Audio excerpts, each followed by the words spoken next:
Alright, so we're looking at the Street Fighter II Champion Edition Arcade1Up cabinet from Tastemakers. This includes Street Fighter II Champion Edition, obviously, Super Street Fighter II The New Challengers, and Super Street Fighter II Turbo. I apologize in advance for the video. The camera was having trouble going from the light to dark and the light to dark, and stuff looks a little washed out on the screen here, but in real life, in person, it looks crisp and clean and bright and beautiful, and it's pretty tremendous. So Street Fighter II Champion Edition was released by Capcom in 1992, and it was the first of many updates to the original game, Street Fighter II The World Warrior, or more commonly known as just simple Street Fighter II. I'm going to get this out of the way right up front.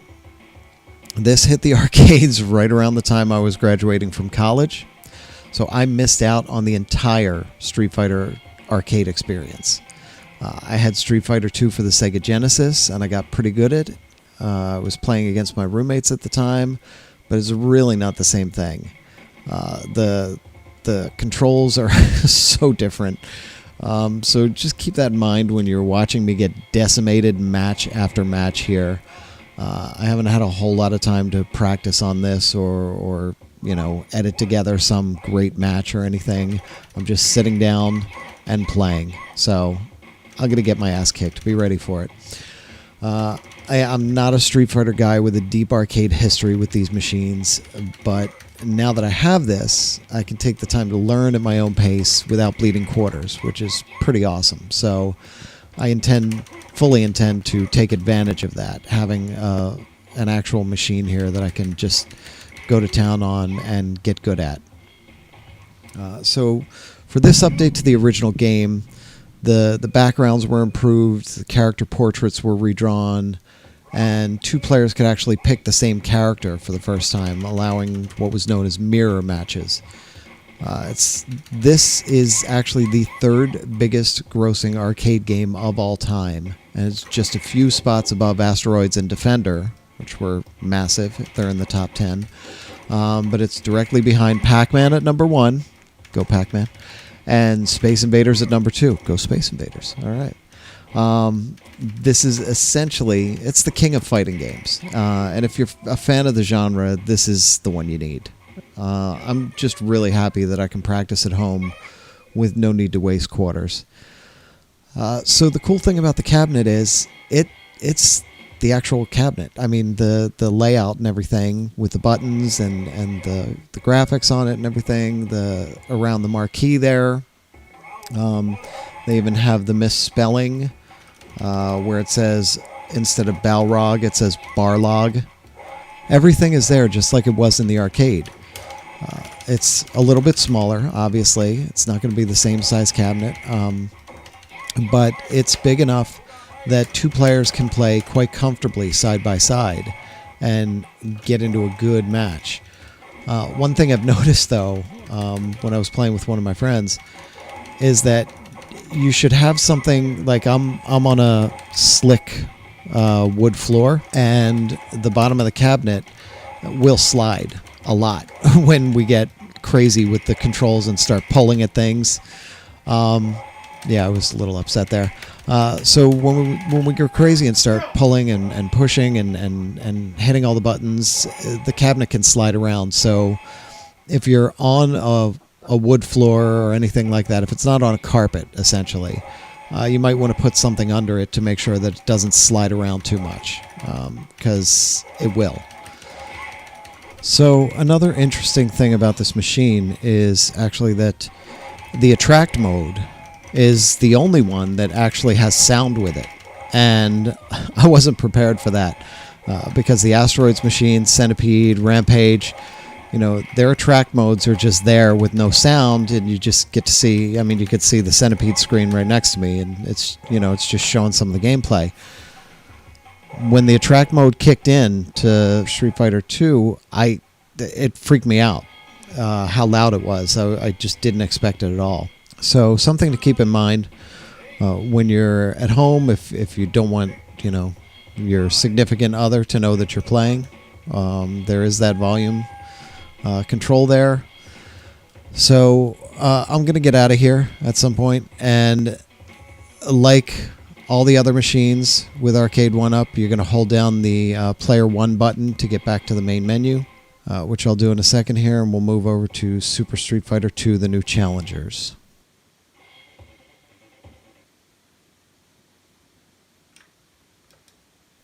So Super Street Fighter 2, the new challengers, was released in 1993. This was a year after Street Fighter 2 Champion Edition.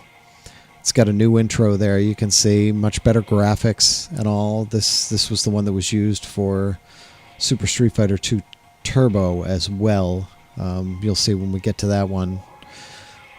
So this introduced 4 new characters, T-Hawk, Fei Long, Cammy, and DJ, and did some rebalancing of the original characters. As you can see, from that intro screen and even from this screen right here, it also included updated graphics. So everything was a little bit better. The music and the sound effects were re-recorded. There's a new announcer. A new scoring system was added for first attacks, reversals, combos, and recoveries. And overall, it's just a solid evolution of the game. You're going to watch me get my ass kicked again. I don't know why you want to see this. It's horrendous. I always hated Guile. Hated him with a passion. And that's why. I could never, for the life of me, even on the Genesis, I could never for the life of me get around that damn thing. Jumping over it or blocking it or whatever I had to do. I was just terrible against him. So, and yeah, quick death. So you can see that the game is exactly as you would expect it to be. And one of the cool things that I've mentioned on the podcast and in other places, the people that made this game, that ported this game essentially to the Arcade1Up machines, when they first brought all the code over for these 3 different games, they found that there was a lag in one of them with the input, and they went in and they coded it and changed it, and Capcom saw that and said, no, you have to put the lag back in, because the arcade players played with the lag. They expect the lag. It's an arcade game. It is the arcade game. The lag has to be there exactly as it was. So they really, that kind of cemented the idea of this authenticity in the code, and in making the machines look as close as they could to the originals, in a much more compact size. So that was a big deal. And, for people who are more well-versed in this game, in any of these games, you'll notice those little things. You'll notice the glitches. You'll notice all the little things in the game that you knew from the arcade when you played this game for days and weeks on end. So that's one of the best things about it. Yeah, just like in the arcades, you can quickly hit a button and skip through all the continue. I'll go in here and I'll play one more with one of the new people, Cammy, I believe. Is that who I played? Let's find out. Let's find out together. It's Cammy. Of course it's Cammy. Who else would I be playing as? And watch me get my ass kicked by Guile again. And then we will move on to the 3rd game in the set, which is Super Street Fighter 2 Turbo. We'll talk a little bit about that and wrap this whole thing up with some more embarrassing destruction at the hands of the AI.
All right, and on to the last of the 3 games here on the Street Fighter II Champion Edition cabinet. This one is Super Street Fighter II Turbo.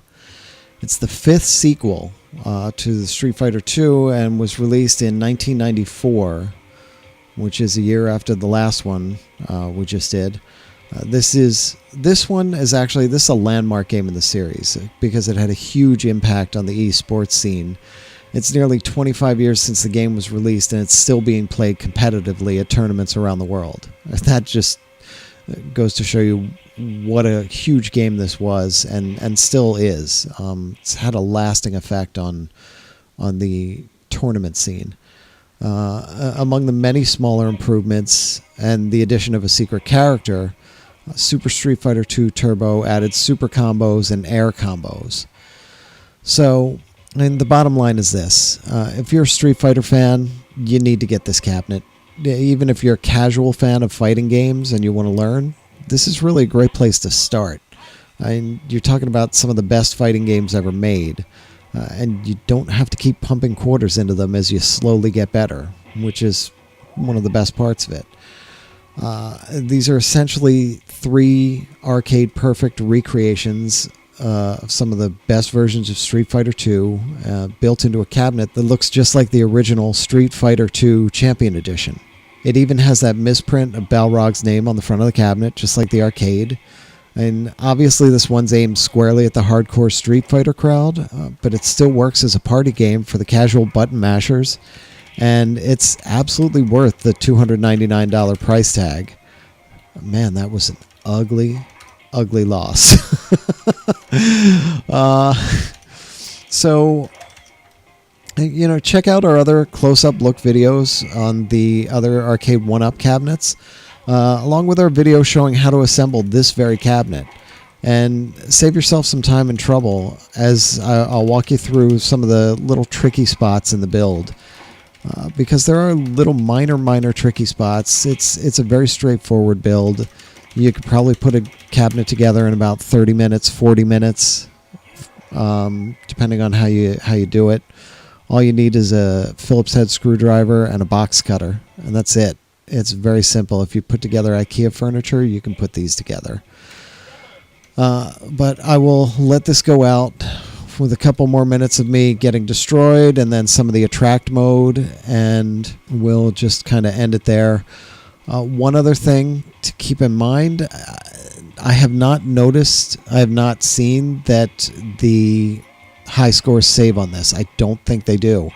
Not that I'm racking up high scores left and right, but in that first game I had of Street Fighter II Champion Edition, I did put my name in. And either I wasn't in the top 5, I have to go back and look at the video, either I wasn't in the top 5 or it does not save the high scores. So we have to find out more about that, which kind of be a bummer for Street Fighter especially. And let me just be clear, when I say it doesn't save the high scores, I mean when you turn off the machine. Not that it doesn't save the high scores when you're playing the game, because obviously it'll do that. But when you turn off the machine, some of the Arcade1Up machines don't save the high scores, some do. Some of the individual games do. It's kind of a hit and miss with these things. So let's go out on me just getting destroyed some more, and maybe some of the attract mode, so you can get an idea of what the game looks like. It's fantastic. These all are. Check out the rest of our videos for the Arcade1Up stuff. Check out the rest of our videos in general. We've got everything at psnation.com and right here at YouTube on our channel. And I hope this group of videos has helped you out a little bit. If you had any questions about the machines, anything that I didn't cover in any of the videos that I did, the 5 videos altogether that I did for these machines, just send us a message at psnation.com or leave a comment here, and I'll respond as soon as I can with any information that I have and maybe help you out. So that's it. Enjoy the rest of this, and thanks for watching.